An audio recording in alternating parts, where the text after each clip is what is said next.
Magandang umaga, Pilipinas. Narito ang latest sa lagay po ng ating panahon.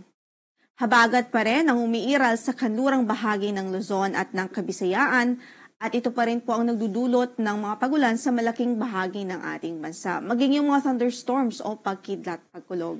In the next 2 to 3 days, inaasahan pa rin po natin na dominante pa rin ang southwest monsoon at ito pa rin po ang magdudulot ng mga kalat-kalat na pagulan sa ilang bahagi ng bansa.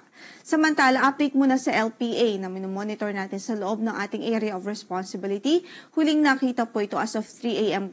Kanina sa layong 1,190 kilometers east-northeast yan ng extreme northern Luzon. So medyo may kalayuan na po ito sa ating landmass at sa kasalukuyan wala na po itong any effect o direct effect sa anumang bahagi ng ating bansa.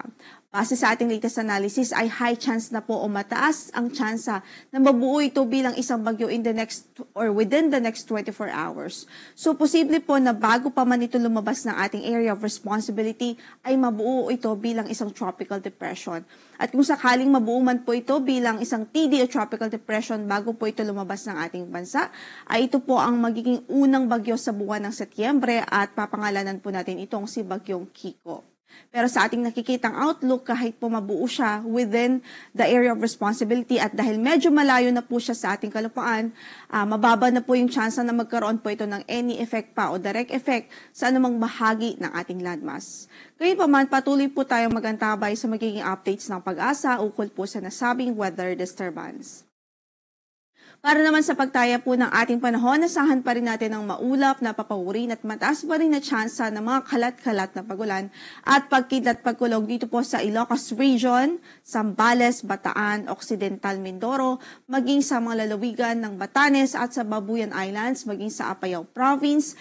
Dulot pa rin ho yan ng southwest monsoon o habagat. So saan man ang lakad ng ating mga kababayan doon, huwag hong kalimutang magdala ng mga pananggalang sa ulan. Samantala sa natitirang bahagi ho ng Luzon, asahan natin ang bahagyang maulap hanggang sa maulap na papawirin at may tsansa pa rin ho ng mga localized thunderstorms in the afternoon or evening, kaya't wag pa rin kung kalimutang magdala ng payong. So sa Metro Manila, 25 to 31 degrees Celsius ang inaasahang magiging agwat ng ating temperatura for today.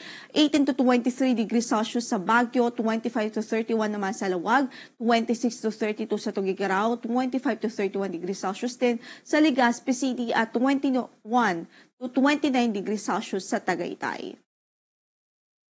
Dumako naman ho tayo sa Kabisayaan, inaasahan din natin ng improved weather o bahagyang maulap hanggang sa maulap na papawirin doon at tsansa lamang ng mga thunderstorms sa hapon at gabi. Gayon din ho sa Puerto Princesa, bilang kanina po parte po ng forecast natin sa Luzon, sa Puerto Princesa o sa Palawan Province at sa Calayan Islands, asahan din natin ng bahagyang maulap hanggang sa maulap na papawirin at tsansa rin ho ng mga thunderstorms o pagkidlat pagkulog sa hapon at gabi dahil sa habagat.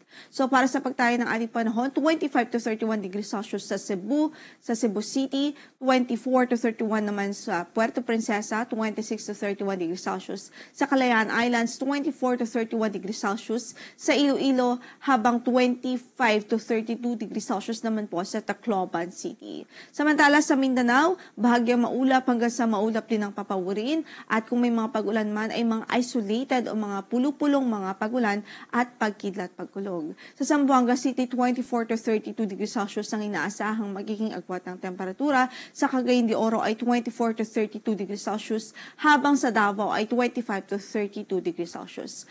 Again, at inuulit po natin, posible pa rin ho ang mga thunderstorms o mga pagkidlat pagkulog, lalong-lalo na pagdating ng hapon at gabi, dahil pa rin ho yan sa southwest monsoon at sa mga localized thunderstorms.